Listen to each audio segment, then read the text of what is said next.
అన్న హాయ్ అన్న. Hi bro, చెప్పండి. అన్న కల్కి మూవీ వస్తుంది కదా, ఎలా ఉంటుంది అనుకోవచ్చు?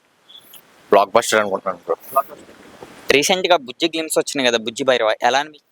చాలా బాగుంది బ్రో, ఇంట్రెస్టింగ్ ఉంది. కాన్సెప్ట్ కూడా చాలా ఇంట్రెస్టింగ్ ఉంది. ట్రైలర్ ఎలా అనిపిస్తుంది? ట్రైలర్ వచ్చేసి నాకైతే ఫ్యూచర్ చూసుకోకర్లేదు అనిపించింది. ఫ్యూచర్ అంతా ఎలా ఉంటుంది అన్నది అనిపించింది నాకైతే. మనం చూసుకుంటే బుజ్జి క్యారెక్టర్ ఎలా ఉండబోతుంది కల్కి మూవీలో, కామెడీ అండ్ సీరియస్? కామెడీ వచ్చేసి నాకైతే ఇంట్రెస్టింగ్ అనిపించింది. బ్రహ్మానందం గారిది మన ప్రభాస్ గారిది ఇద్దరిది కాంబినేషన్ అయితే చాలా నచ్చింది నాకైతే. కామెడీ ప్రభాస్ గారు ఈసారైనా సరే మంచి హిట్ కొట్టే అవకాశం ఉంది. 100% బ్రో, దాంట్లో 100.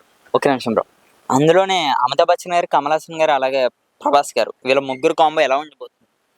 ఎలా ఉండబోతుందంటే ట్రైలర్లో అంత ఎక్కువ ఏం చూపించలేదు కదా మనకి. సో చూడాలి బ్రో, మూవీ రిలీజ్ అయిన తర్వాత. మనం చూసుకుంటే మన టాలీవుడ్ లోనే బాహుబలి, టాలీవుడే కదా ఓవరాల్ ఇండియాలోనే బాహుబలి రికార్డ్స్ అన్నది ఒక బ్రేక్. దాని ఇది క్రాచ్ చేసే అవకాశం ఉందా?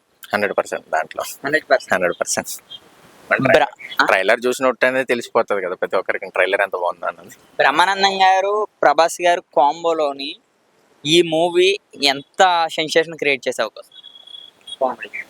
కామెడీ వచ్చేసి నాకు చూడాలి బ్రో, ఎందుకంటే మనం ట్రైలర్ వరకు చూసిన ట్రైలర్లు అయితే చాలా బాగుంది.